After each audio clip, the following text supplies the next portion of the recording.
Good morning and good afternoon from New York. It is my pleasure on behalf of the Consul General of Denmark and our partner, the Tishman Environment and Design Center, to extend a very warm welcome to you all to this seminar. I'm very happy to be here with Joel Towers. Thanks to you, Joel. The Consulate General of Denmark has had an inspiring and incredibly productive partnership with the New School Parsons for so many years. We are very grateful for your commitment to collaborating with the Danish design community on delivering sustainable solutions. Also, I want to thank you for being our host and moderator during today's program, with you leading the ship and not least, given the caliber of the distinguished panel participants we have here today, I'm sure we will all spend an inspiring next hour. Working towards a greener future is a top priority of the Danish government. Here in New York, we work to support the climate agenda by pushing green exports and solutions through partnerships, both with key local and global partners or stakeholders, and many of whom are with us here today. We facilitate and encourage strategic involvement of private sector actors, for example, within clean tech, sustainable production and circular solutions. These are all areas that contribute to the advancement of the green agenda. Today, as we zoom in on the textile industry, we'll talk about the need for public-private collaboration and providing financial tools and incentives in order to move the textile industry in a greener direction. These are important and also complex topics. I believe we all want to wish to see change in the industry. So please, Joel, the floor is yours. Please take us through today's program. Thank you. Thank you, Ambassador Basse. It is a great pleasure to join all of you here today and to partner with you in this project and also with P4G. I have the distinct honor of just saying a few words of introduction, and then we will hear from Ambassador Christensen and then directly to the panel. It's no secret that the environmental impacts of the fashion and textile industry are vast and detrimental. The industry accounts for about 10% of global CO2 emissions and 20% of wastewater worldwide, not to mention current estimates of approximately 35% of the world's microfibers released into the environment from textiles. The growth curve, and I think this is really important, of the total garment production worldwide began to outstrip population growth about 3 decades ago. This is not a new problem.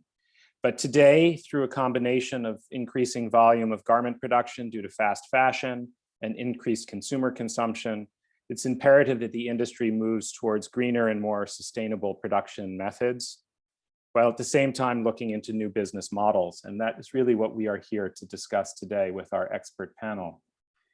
I would add to this commitment and really the purpose of this webinar, as Ambassador Basse has said, that we are shifting the industry, the textile industry, toward a green transition, and understanding the complications presented by global pandemic, as that has also significantly impacted the industry, both in terms of its finance as well as issues of a just transition.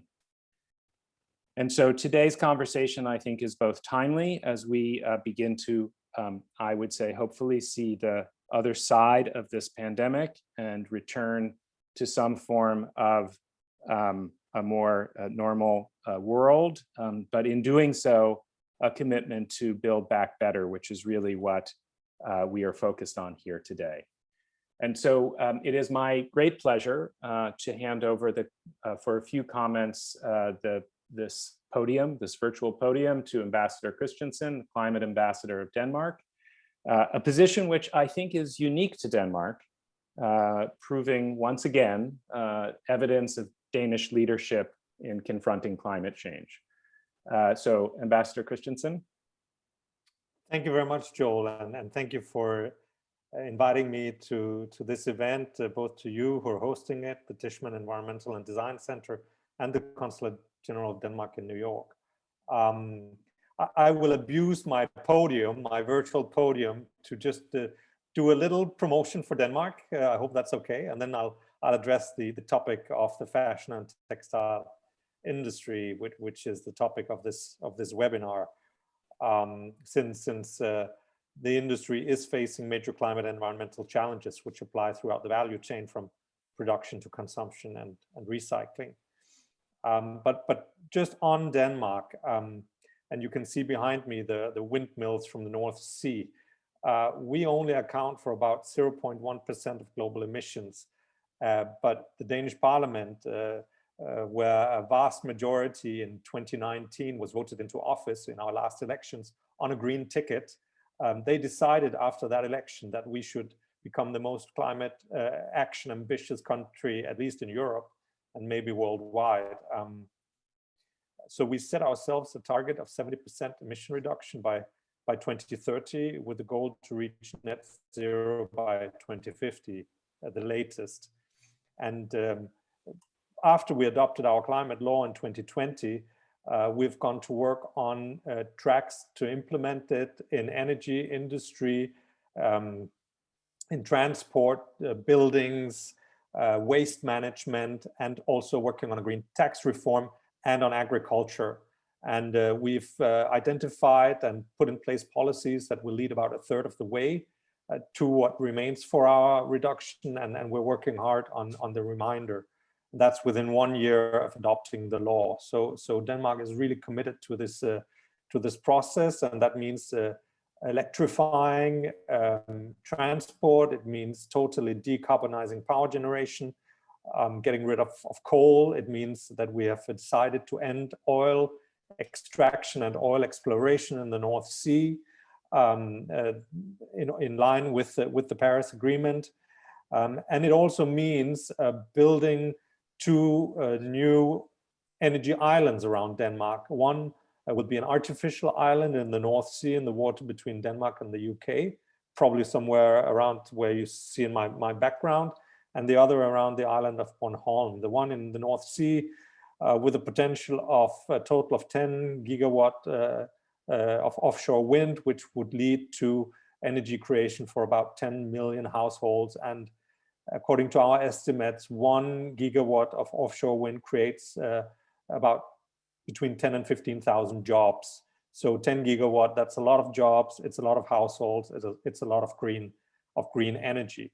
Some of this will be used through power-to-X technology to produce liquefied hydrogen, which would also allow to power ships, airplanes, trucks, and potentially also for greening the production of cement, steel, aluminium, plastic. So it's really a major green transformation of not only society, but also of economy and of the job market that we're looking into within the next 10 to 15 years. And we hope that this will be in a partnership with the US and basically other countries around the world, because this transformation that we're going through, we can leave no one behind. As a part of this push, I was charged with putting together a global climate strategy called A Green and Sustainable World. Happy to send it to all of you, or you can look it up on the Foreign Ministry's website. And in this strategy, we are moving ahead also at a global level to push energy transition to its max, either as Denmark in our bilateral cooperation with 16 countries on energy transition, through the European Union in Europe, or on a UN platform worldwide. We're also a very active member of the Powering Past Coal Alliance that aims to phase out coal completely globally by 2040. And we are working now on a new project, a new initiative to phase out oil and gas that's based on our North Sea decision. So we are really utilizing all tools in the toolbox to plow ahead. And the Danish government has said to us in the Foreign Service, our national efforts only make sense if you create global leverage out of it. As part of the push, we have also brought in the Danish private sector. 13 public-private partnerships with each strand of the private sector that are sort of looking at what it takes for the private sector to be part of the push for 70%, but then also for how to take those sectoral approaches to a global stage. And I know that several of them are looking for partners in the US, in Europe, and worldwide. This could be on shipping, it could be on cement, it could be on plastics, energy, much wider. We think that the textile industry should be part of that push, since, as you said, Joel, there are maybe 10% of global emissions coming from textile, and 70 to 80% of those are related to the production phase. And we think that a partnership throughout the value and supply chain for trade and textile could be really beneficial. The Danish partnership here has discussed the possibilities of creating economic incentives that would encourage the importance of sustainable and certifiable textiles through trade agreements, for example. This would, for us, need to be done at an EU level. Another Danish initiative relevant for the discussion today is the newly established task force for defining and promoting a sustainable transformation and an increased export of sustainable Danish fashion and textiles. We already mentioned that the textile industry accounts for about 10% of global emissions, but it also accounts for 20% of world's wastewater. So there's a lot to be done for this industry to live up to the targets, both on carbon emissions and on water treatment. A variety of Danish companies like Novozymes, Grundfos, Danfoss have developed outstanding innovative solutions which ensure more sustainable production in textiles. However, even though the solutions towards the sustainable production have been developed, they will need to be implemented at a much larger scale in order to achieve the long-term goal. And one challenge that many factories face, especially now due to the tremendous economic impact of COVID, is the lack of financial resources to purchase new technology and equipment. So a key part of Denmark's strategy for global climate action involves turning global financial flows in a green direction. It's therefore of great interest to Denmark to explore financial tools and new business models that may support the textile industry and its producers towards achieving our common goal of a more sustainable future. Moving towards this goal requires all stakeholders in the supply chain to take action. It is imperative that we act together and lift this agenda to an extent that will have significant impact in reducing the CO2 emissions. So in conclusion, I hope that this event will help clarify the challenges faced by the industry and contribute to forge a path forward. Thank you very much, Joel. Tomas, thank you. And thank you again for the way in which you've just demonstrated how the domestic goals of Denmark translate into global success in the fight against climate change. I think it's a perfect example of how what had previously been a kind of production consumption duality actually becomes a connected strategy for global change. So thank you so much for that. It is my pleasure now to turn us to our panel for today.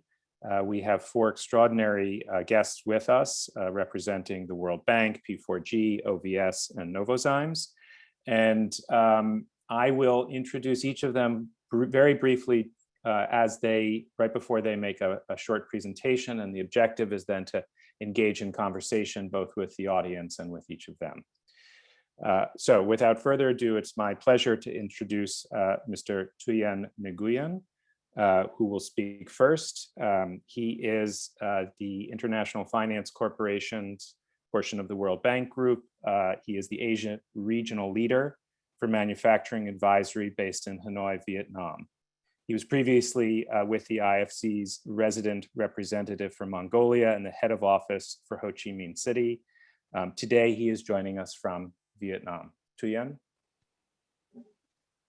Hey everyone, thank you very much. Many thanks to Denmark for inviting IFC. It's quite actually a special privilege to do it even virtually via Parsons.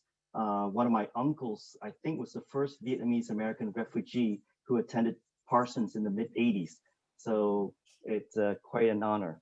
So good morning, everyone. My name is Tuyen Nguyen. IFC is the private sector arm of the World Bank.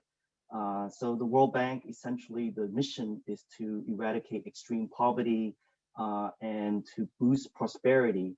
And more as we're going through various crises and looking forward at the big potential climate crises, climate and poverty are very much interlinked in terms of the solutions. So next slide, please. So I just want to share, as an intro, the type of work that we're working in, and especially with the theme of build back better, right? Now we're looking at COVID and how we can build back better from COVID. But maybe actually a very good example near 10 years ago was in Bangladesh. 2013 was the devastating Rana Plaza accident where hundreds and thousands of people were killed and injured because of live fire safety in a garment factory. Now, many of the international brands were ready to pull out, but then there was commitment to build back better for Bangladesh. So there were programs on labor with ILO, Better Work, that IFC did a joint venture with. And then this partnership for cleaner textile, which we came in and try to not only work on the social issue, but focus on the forward-looking environmental issue in saving energy, water, wastewater, and bringing more financing. So it's very timely that we have this presentation today. And the PAC program, the first phase was supported by also Australia, Netherlands, but importantly also Denmark. So this is a great collaboration between IFC and Denmark. And now Bangladesh is still the number 2 or number 3 global garment exporter. And I think post-COVID, we can use example like this to really show the possibility of building back better, and hopefully not having to wait for a huge crisis in order to motivate us, because COVID is just a precursor for a much larger crisis, which is climate, if we do not address it today. So thank you very much, and looking forward to being on the panel today.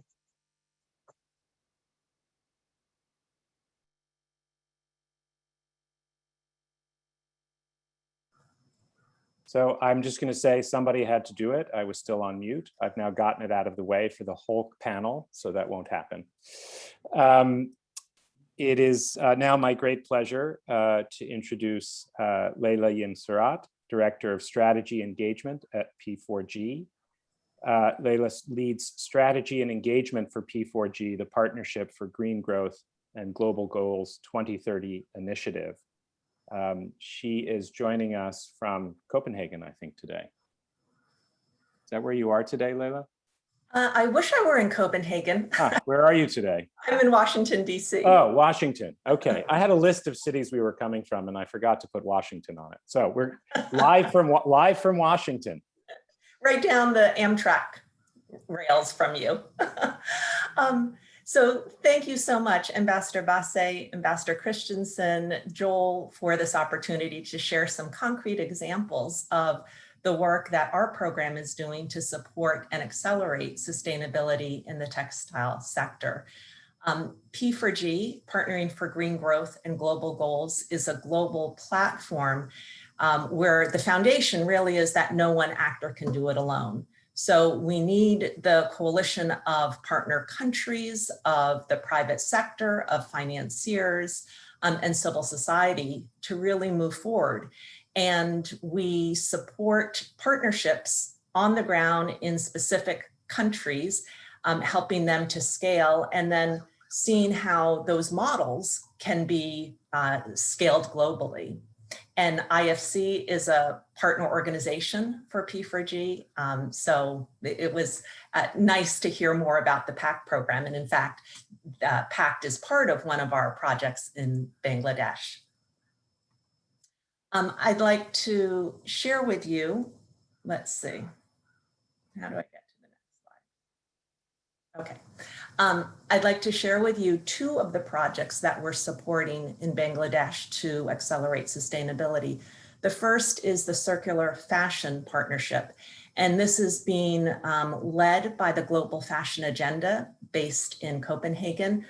Also, partners include the Bangladesh Manufacturers and Garment Manufacturers and Exporters Association, also Reverse, which is a private sector entity.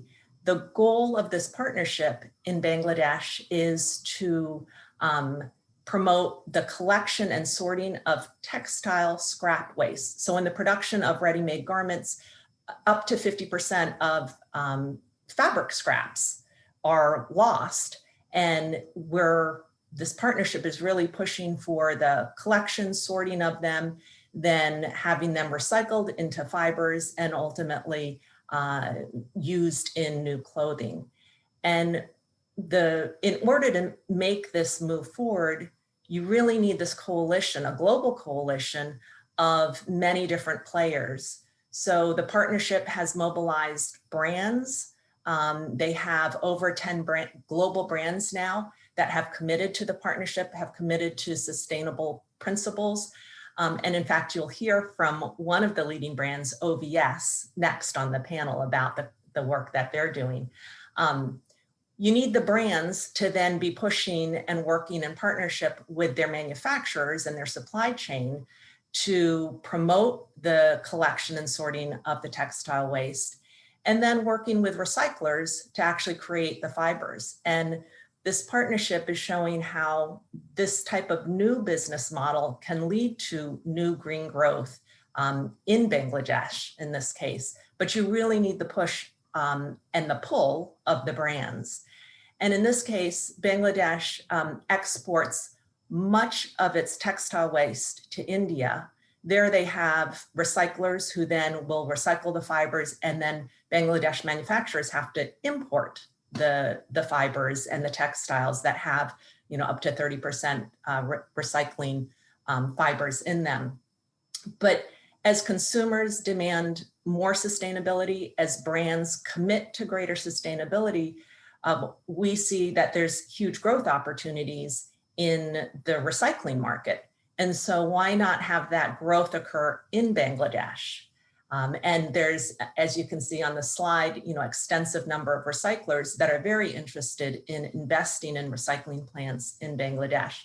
So this would be just one of the examples of where we see there win-win opportunities to promote both greater sustainability and economic growth.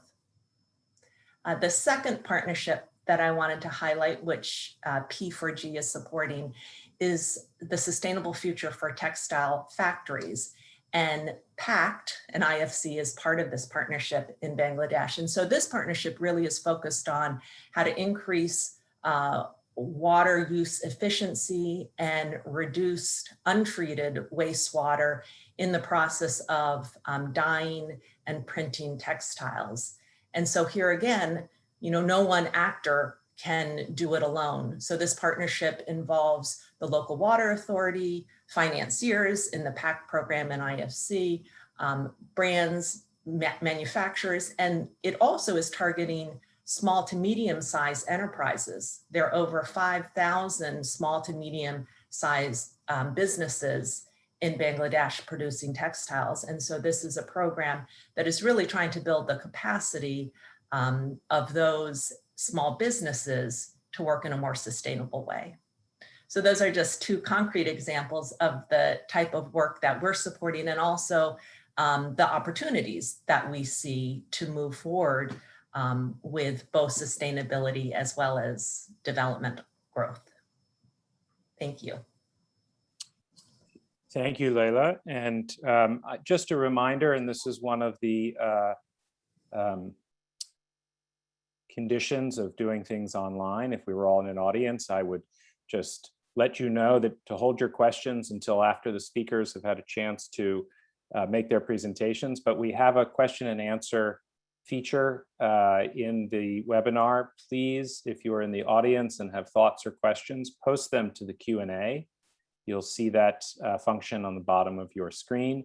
And we will get to questions after the presentations.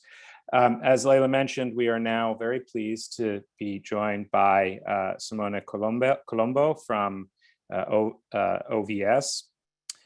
He heads the corporate sustainability work at OVS, which is leading fashion retailer From his very distinguished biography, there's one key point I wanted to focus on, which is that throughout the years, Simone has worked with environmental and social compliance and moved from risk management approach to a strategic approach, integrating key sustainability indicators into OVS's business strategy, improving social, environmental impacts, and looking towards a regenerative business model. And this shift is a critical one happening in industry, moving from risk management to strategy, that this is really about the future of businesses. So Simone, I hand it to you. Yes, thank you. I'm also sharing the screen. I will just, no, sorry, let me try again.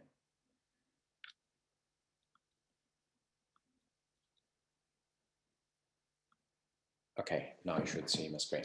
Okay, thank you very much. It's an honor to be here and to explain what we're trying to do to move our company and to contribute to the shift of the entire industry towards a more sustainable business paradigm for fashion. I appreciated what described by Leila before me because the Circular Fashion Partnership, I think, fully integrates the three keywords of today. So we need to think in a circular way within the fashion industry, because we are talking about fashion, of course, according to a new partnership approach, which is an equal partnership that we need to establish throughout our supply chain. We as a brand, I have to admit that in the past, we set a list of requirements towards our supply chain, to our suppliers, and very complicated in some cases. So, but now I think the situation is changing, because we are now aware that we need a more collaborative approach, a multi-stakeholder approach to all the sustainability challenges we are facing today. Of course, OVS is a brand, it's a fashion brand, so we are focused on raw materials at first, because you know that around 60% of the life cycle impacts of a fashion company comes from raw materials. And today we have 65% of our assortment made with more sustainable material. Our goal is to achieve at least 90% by 2025. And this can be done choosing more sustainable raw materials, such as certified cotton coming from organic sources or BCI cultivation, but also recycled content, which is probably the solution where we want to invest more to be more compliant with the circular approach we were discussing earlier. This approach allows us to save more than 30,000 tons of carbon dioxide since 2016, when we started this new approach, which in the past was just, let's say, a reactive approach pulled by the consumer for some consumers' demands. It was not a strategic alignment to our business development principles, but today it is one of the core principles on which we base our future development.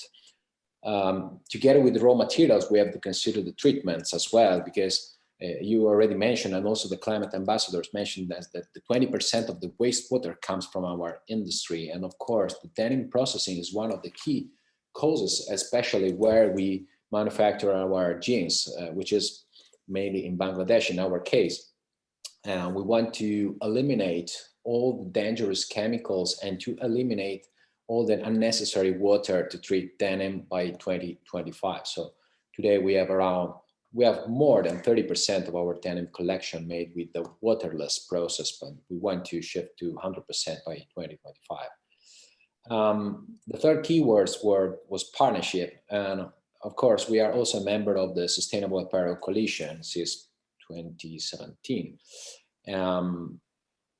Thanks to this initiative, we have now the tools to assess and to guide our suppliers in recognizing their impacts and to individuate the best way to improve their social and environmental KPIs. I can give you an example about what I'm talking about, partnership. When we started involving our supply chain in HIG platform, which is this huge tool to evaluate the sustainability impacts, we sent out some emails to all our partners requiring them to subscribe, to register onto the platform because we need it. We need to evaluate the KPI, etc. And after 1 week, we had 5 suppliers registered onto the platform. So it was not so satisfying as a result, but then we tried a different approach, and we arranged some training session, dedicated training session in some hotels rooms, where we invited all our suppliers together with a selection of our business managers. And we tried to explain to them what's our sustainability vision and why we are asking them to share with us their performances in terms of sustainability. The week later, we had more than 90 suppliers only in Bangladesh subscribing the platform and sharing their results with us. That was a huge results, just moving from a compliance requirement setting to a collaboration within a real partnership. I mean, today, the 80% of our production volume is on HIG, and our goal is to have 100% of our supply chain by 2022.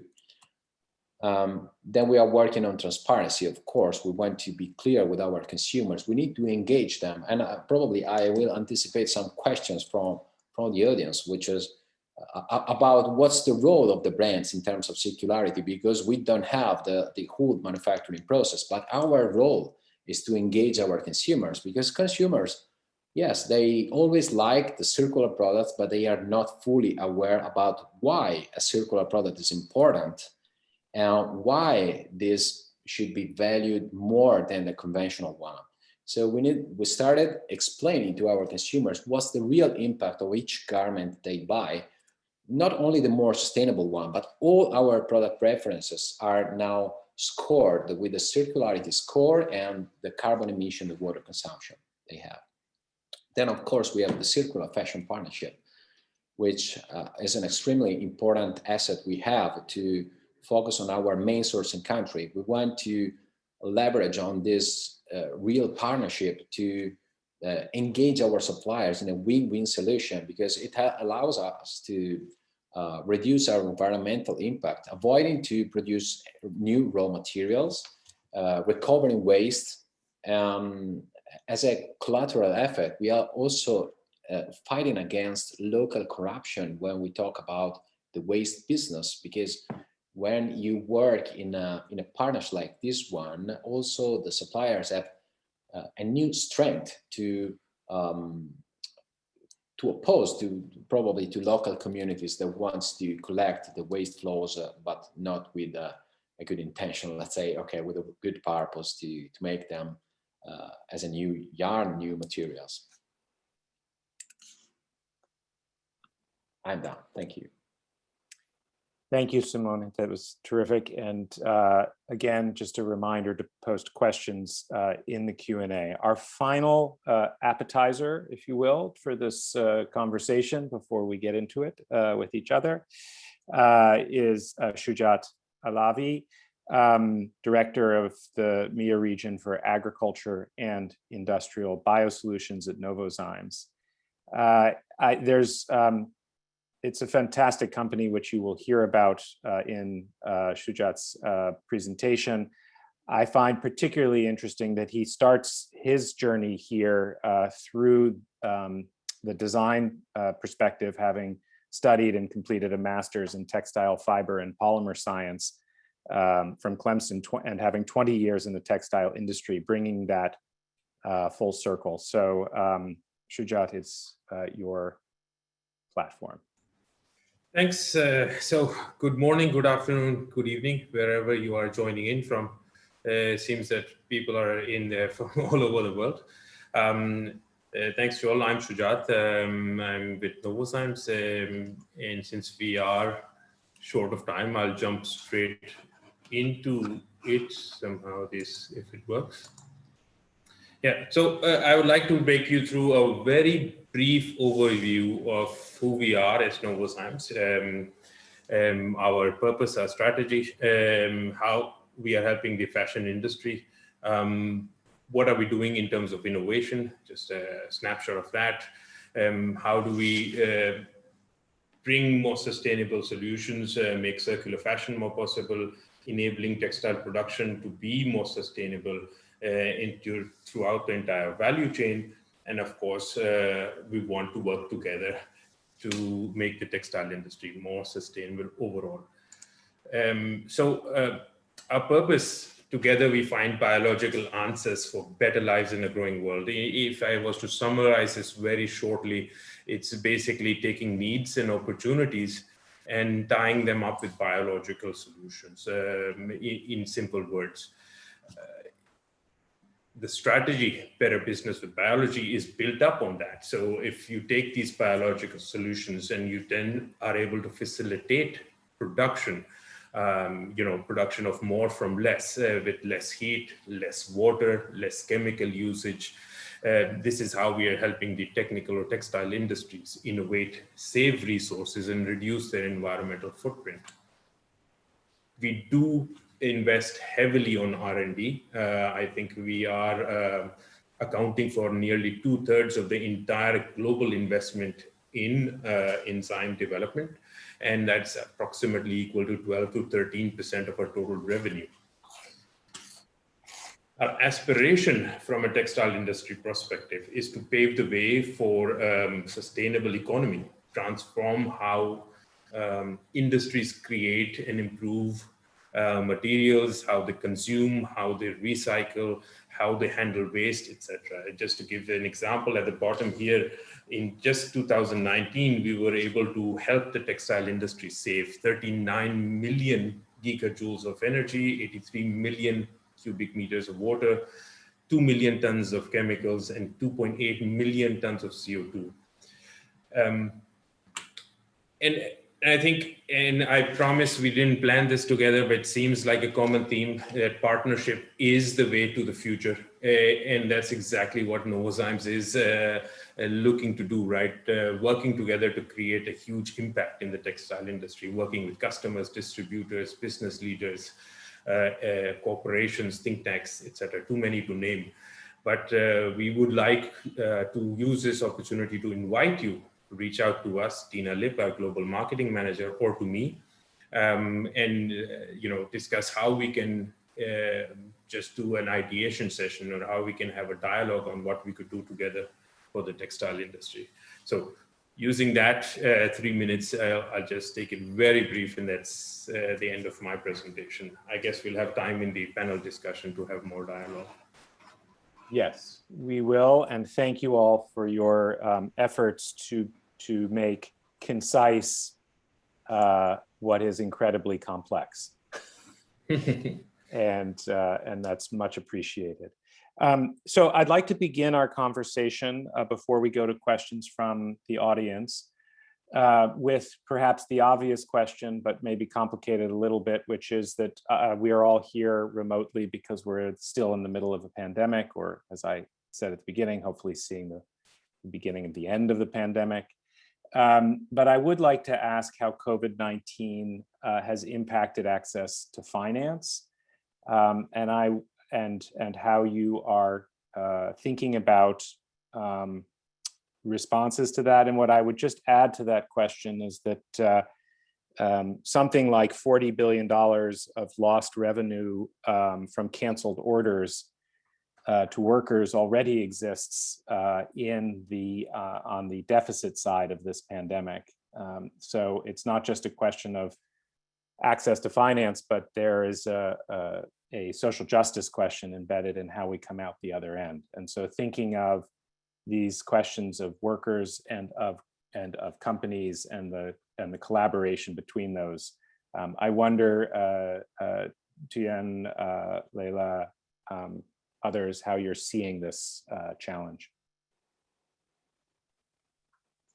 So maybe I can start. Thank you very much, Joe. So obviously, COVID has been devastating. I think for the ready-made garment sector, 2020 was a big downfall.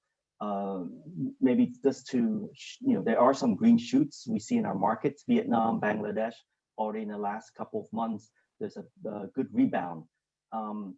Obviously, one of the big, there's a capital expense financing a lot of the implementation on rooftop solar, more efficient equipment and all that have been postponed. And so hopefully with the rebound, those can take place again. But I think more importantly, the whole supply chain financing, where buyers, because they have a 60-day, 90-day before they pay, there needs to be a lot more solution where intermediaries can step in, take the receivables or take the risk post-shipment, even pre-shipment, to then finance the factories so then they can have the working capital. So one of the projects one of the facility we have is the Global Trade Supplier Finance.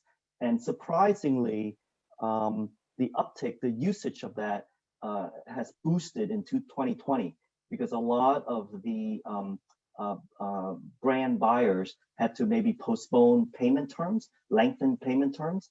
And so having a facility in the middle where you can take these longer risks based on a brand like Nike or Puma or Levi's, but then quickly give the factories working capital so then they can continue to buy materials and most importantly pay their workers, that keeps the system going.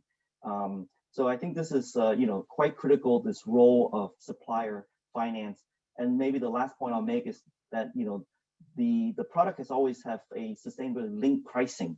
So the better rated the environment and social rating of a factory, the lower the cost of this pricing for the supplier finance.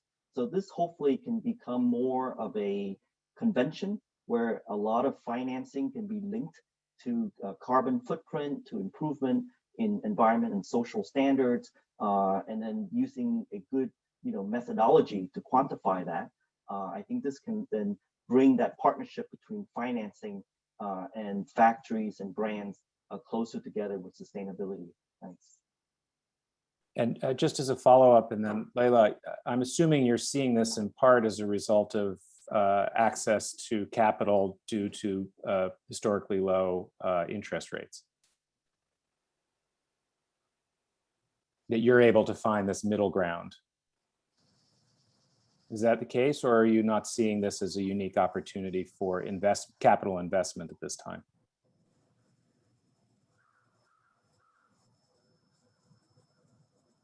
Sorry, was that a question for me or for Leila? It was a question back to you, and I know Leila's is unmuted and ready to go. So you. Yeah. So look, I think the interest rate environment in a way is decoupled because a lot of the factories are in the emerging markets, right? And that's mostly about the operating risks, the governance risks. I mean, obviously, within Southeast Asia, one of the big issue we're seeing right now is, in Myanmar. So a market like that can open and shut overnight. And, that brings a lot of worry in terms of the old way of doing things. So for markets to work well, it's not just about, interest rate being set at the, central bank, in the Europe or US level. I think it's the operating level in terms of governance, in terms of stability, infrastructure, domestic financing. So all the pieces have to come together. But, I think there's a lot of good examples that we see in Asia. Obviously, Vietnam, has grown tremendously, and especially now linking more to FDI and more to free trade that is actually linked to climate conditions. I hope those type of free trade access linked to climate conditions is also a market pool for some of these countries to maintain the path toward greener investments and greener production. Leila? Just a comment about sort of all the canceled orders and how can the Build Back Better conversation contribute to not just sustainability, but also economic resilience. And I love the example that Simone mentioned in his presentation about how, as he was trying to bring on board the manufacturers to increase, to report on their KPIs for sustainability, a simple email could not get the job done. It required sort of the development of the relationship building and the personal outreach. And you think that, that's core to what P4D is about, is that to really get things done, you need to create these true partnerships, not, just sort of logos on a slide and then you're sending out emails, but working in true partnership. And if you can build that on the sustainability side, that also has impacts in terms of, you know, broader shocks to the supply chain. And, you know, one example is we have worked very closely with a strong advocate in Bangladesh on sustainability. He owns a denim manufacturing factory with 2,000 workers.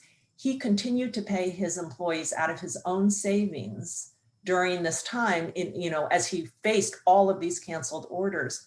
Ultimately, the Bangladesh government has a program to support the manufacturers. And so he has been able to get some reimbursement through that means.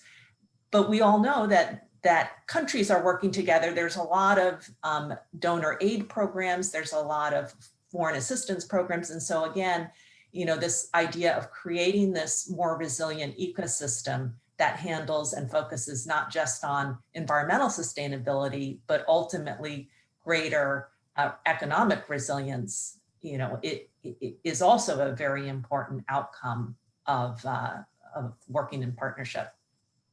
Yeah, I fully agree with you, Leila, and I think you can't really, I think we know we can't decouple the questions of a green transition from a just transition if we expect it to be to achieve the objectives.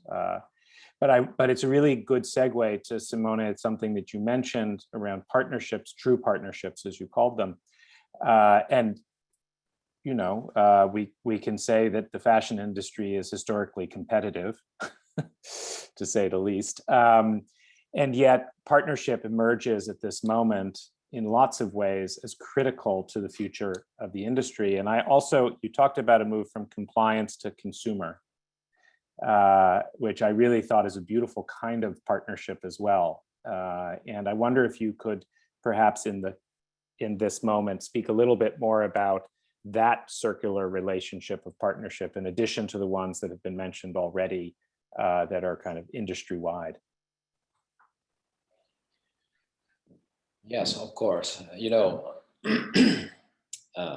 when we talk about our supply chain, we always forget about the consumers. They are the final chain of our value chain, and they can do and they have to do something. They have to be engaged by us, of course.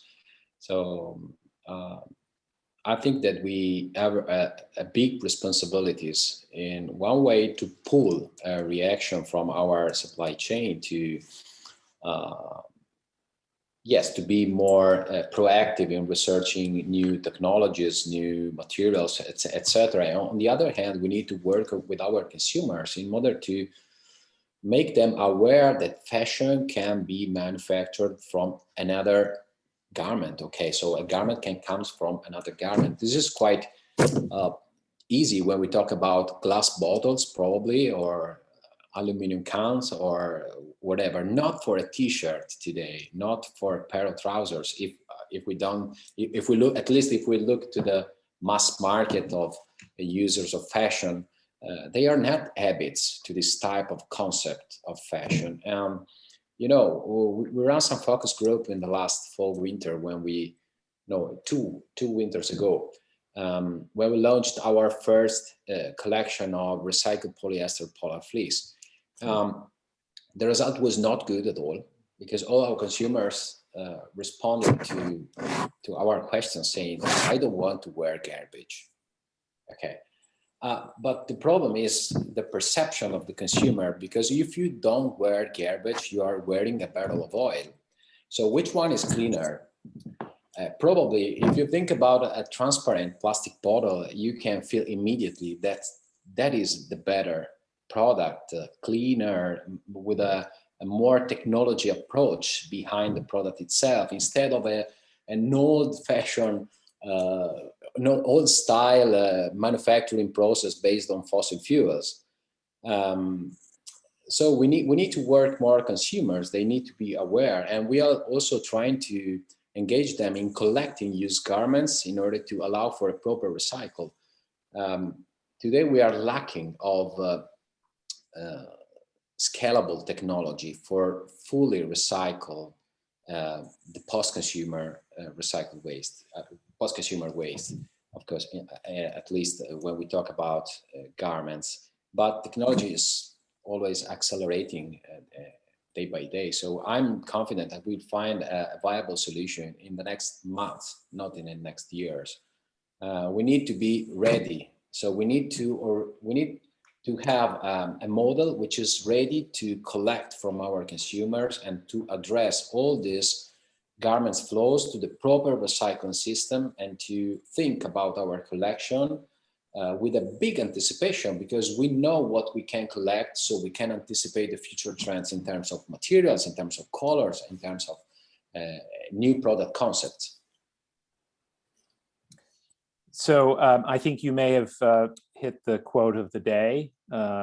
If you're not wearing garbage, you're wearing a barrel of oil. That may be the comment we come back to at the end. But I do think that perception of where do things come from? We're so detached. Society, consumers are so detached from the products of everyday life, which is one of the things that enables the extractive economy to function in the way that it does. So there's a huge project in educating the consumer, which you're taking on, which is exceptional. And I think you partially answered one of the questions already in the chat, which has to do with in what ways do you begin to see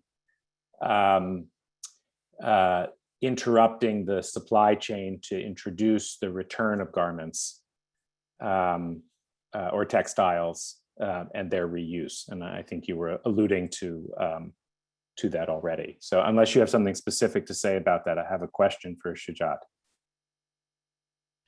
No, I can add only another thoughts about this.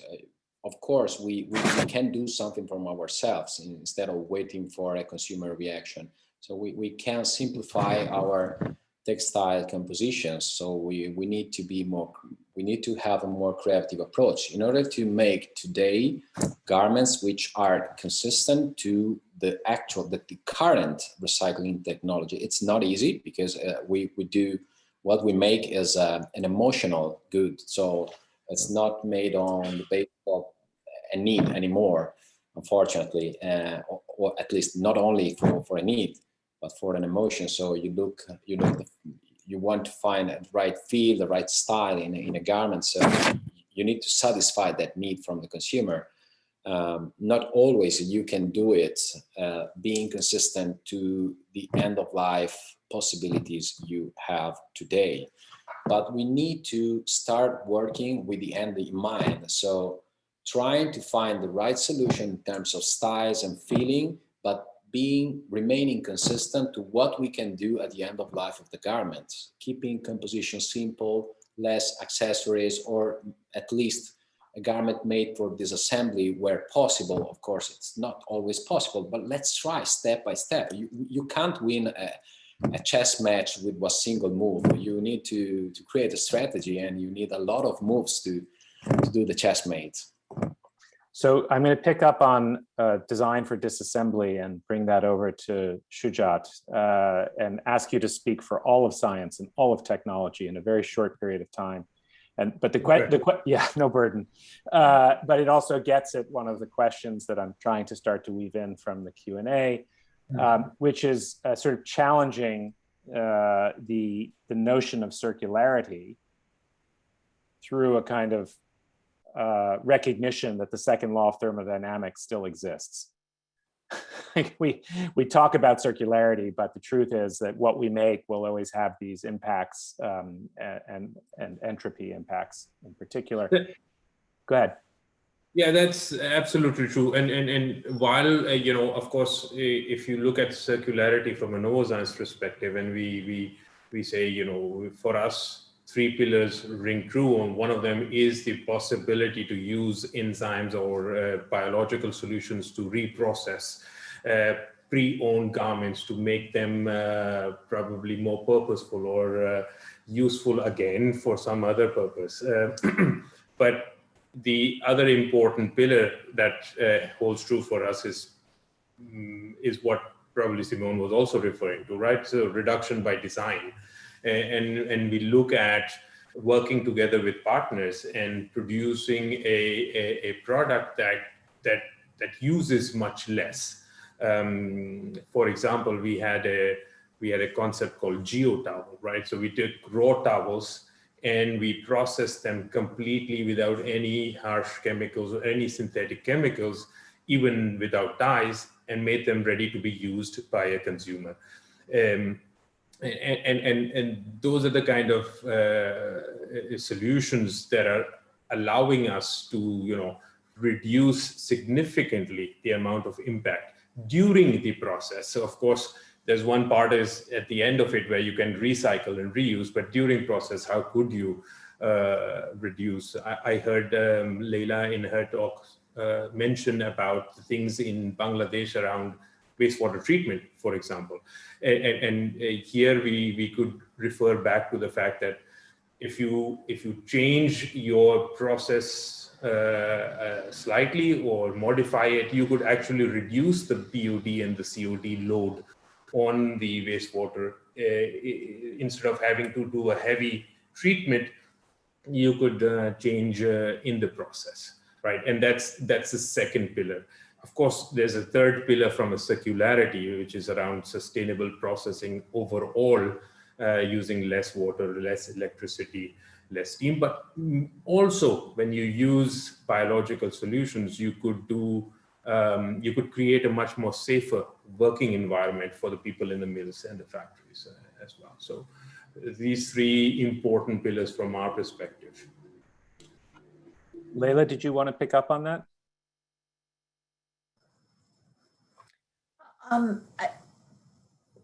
Only to say that I think that there's lots of opportunities, and it's really terrific to see sort of the innovation. And that's why we feel like the involvement of the private sector is so important, because there's always innovation going on. And that is where you can start to find the opportunities for how do you increase sustainability without putting in place what some people may view as a burden. Instead, you view it as an opportunity for greater efficiency. Yeah.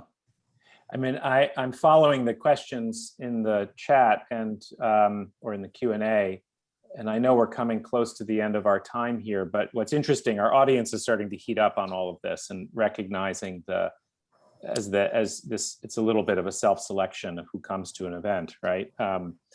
And they're asking questions about the complexity, basically, of these solutions, recognizing that they are partial and they're moving industries forward.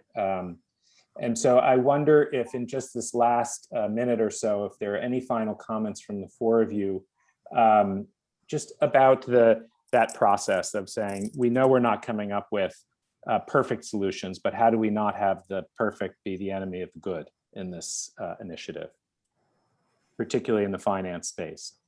Yeah, maybe I think my focus is that, as I see, we believe that, good markets, sustainable markets drive big changes, right? Ultimately, not government policy.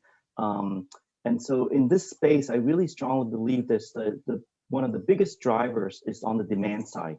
And sometimes the consumer drives that, but sometimes the brands can drive that also in terms of just setting science-based targets on quantity of recycle that they need. I see a great example coming out of the FMCG space on recycled plastic, where today, the big multinationals are actually setting quantifiable targets for percentage of recycle in any new packaging. And that's driving a new recycling industry that is decoupled from virgin plastic based on oil pricing. So this is something that I think brands can really step up in the garment industry to really set quantifiable targets and price in the sustainability premium. I think consumer, the sentiment is there, and then they can be driven by that. So that for me, the market dynamic of brand setting commitments is quite important to drive this. Thanks. Shujaat? Yeah, can I make a quick comment to that? I think that's a fantastic starting to where I was going to go as well. If you look at sustainability, it's very important. But when we look at a lot of the mills that are operating in this part of the world, emerging markets, they are driven in their decisions by parameters. What I mean is, if most brands will ask for a pill rate. So how fuzzy is the surface of the t-shirt or the shirt, right? They didn't necessarily ask about the process that we used to get to that pill rate. And if that change in that shift can happen, so the brands now ask for restricted substance list, RSL lists. In addition to that, if they can start asking about what process were you using, are you using the most sustainable process, then we can really get to a sustainable textile industry. And we've run these surveys in Europe, for example, where we talk to consumers, and 90% of all people surveyed, they said they would actually be willing to pay 10% more for a t-shirt that's biopolished, just to give an example. Right? So I'm afraid that I have to be the responsible moderator and draw us to a close here. We're actually a minute or two over time. So let me just first of all begin by saying we have only scratched the surface of this incredibly complex issue, but it is really heartening to see the deep work happening in each of the organizations that you represent. And we could have filled many hours with just discussing what you're each doing. And I think key issues of collaboration and partnership have emerged in today's conversation. They reinforce the idea that shared knowledge and best practice is a way forward. And P4G is leading in those areas as well as many others, but really brilliant work. And I thank you for that. And it's fantastic to see the kind of consumer focus both that OVS is bringing to this, and Shujaat, your point of intersecting that, your final point, intersecting those process questions with what people know, what brands can do and what they know, I think is critical to making sustainable change here. And that this is a business question fundamentally as well. That the future of the viability of these industries is predicated on getting this answer right, and it is connected to the social justice questions just as much as it is to the environmental justice and sustainability questions. And I think that's what we're hearing from everyone. And so it's my great pleasure to thank you all. I want to end where we began with thanking the Consulate General of Denmark in New York, and in particular Ambassador Basse for initiating the outreach to us at Parsons and at the Tishman Environment Design Center to be able to partner with you and P4G on this event. We were very pleased to do so.